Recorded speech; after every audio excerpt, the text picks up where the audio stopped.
Queen Elizabeth, Britain's longest reigning monarch, the nation's figurehead and a towering presence on the world stage for 7 decades, died peacefully at her home in Scotland on Thursday, aged 96.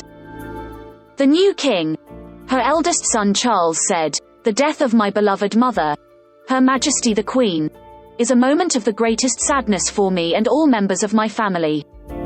I know her loss will be deeply felt throughout the country, the realms and the Commonwealth, and by countless people around the world," the 73-year-old said in a statement. I have a special relationship to the British monarchy. I was born in London, England, the second of 2 twins. My 2 sisters and I left when I was 5. Now I live in Toronto, the most multicultural city in the world. Now currently, about 62% of Canadians have a favorable view of the Queen, not as high of the new king, but most have a tremendous respect for Elizabeth. After watching The Crown on Netflix, I have even more respect for Queen Elizabeth. I learned she was only 27 when she became queen, an immense responsibility for someone so young. What were you doing when you were 27? And the Queen's first Commonwealth tour in 1953 and 54 was to 11 countries. Still holds the record as the longest Commonwealth tour to date, some 44,000 miles across the West Indies, Australia, New Zealand, Africa, and Asia. And as they say, it was hot. Africa hot. It was suggested that she didn't have to go to all those countries, to all those places, but she went anyway. And she was widely supported. People don't understand the importance of a constitutional monarchy. The power of the symbolism of the British monarchy cannot be overstated. It is a lasting symbol through time. I have experience with the Japanese imperial family. I'm a martial artist, as many of you know. I have black belts in karate and sword and weapons. And I have samurai title from the imperial family of Japan through the Dai Nippon Butokukai, DNBK. This organization is 1,200 years old. And samurai in Japan have been members since then. The Butokuden, which is the hall commissioned by Emperor Meiji in 1895 to support martial arts and commemorate the DNBK, is in Kyoto. And I have been there. When you step on the floor of the Butokuden as a martial artist, you feel the weight of the history. At that time, every founder of martial arts in history in Japan had stepped on that floor. Shigeru Kano had stepped on the floor. Chojun Miyagi, founder of Goju Karate, and many others. If someone was to ask me if I wanted to get an award from the Prime Minister of Canada or the Sovereign, the Queen, and now the King, that's an easy decision.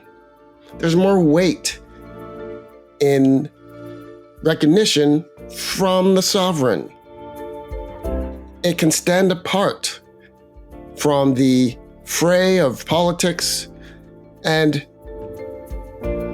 can be held up as a beacon for citizens to aspire to get the rewards and recognition that a country can bestow for honor and valor and duty to country.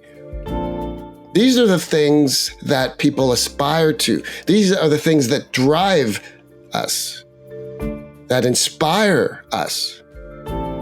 This can only be done outside of the typical political fray. And the monarchy, with its pomp and circumstance, its pageantry, is an excellent way of doing that. And of course, the history. So both the imperial family in Japan and the royal family in London hold a special place in my heart. The historical failings of the British Empire are often discussed rather than the inestimable accomplishments the UK has contributed to the world. The abolishment of slavery, for instance, and at significant cost. It took 175 years to do it, and Dr. Jordan Peterson reminded me recently that the United Kingdom is the birthplace of both Canada and the US, Australia, New Zealand, India. These unique countries, these free, democratic, productive, generous societies. It's quite an accomplishment. Still, I would like to see the new king address some of the consequences of colonialism in Africa. I run a digital skills program for disadvantaged Africans called Digital Ronin Apprentice.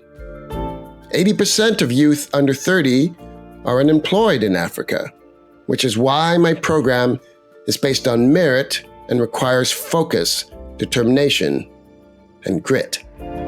That means no matter where you are or your education, if you can secure a smartphone and do the work, you can be a successful digital Ronin apprentice and build your own business as an online entrepreneur.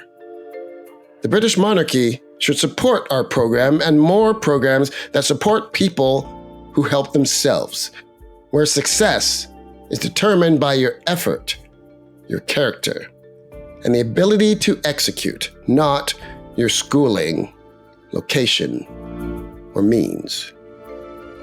We are all beneficiaries of the atrocities of history.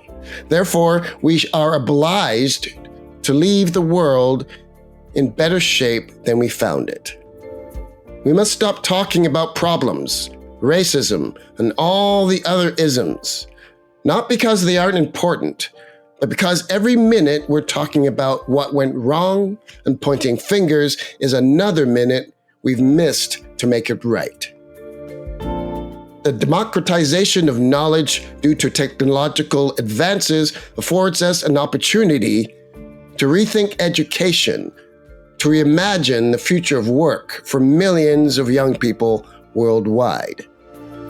We support young people who demonstrate introspection, humility, and kindness, and those who demonstrate tenacity, persistence, stick-to-itiveness, and grit. We encourage the celebration of new definitions of work, success, and courage, as Digital Samurai supports young Africans that exemplify these qualities in new ways. All races, genders, cultures, every individual, all interconnected, all of us, one. The Queen is dead. Long live the King.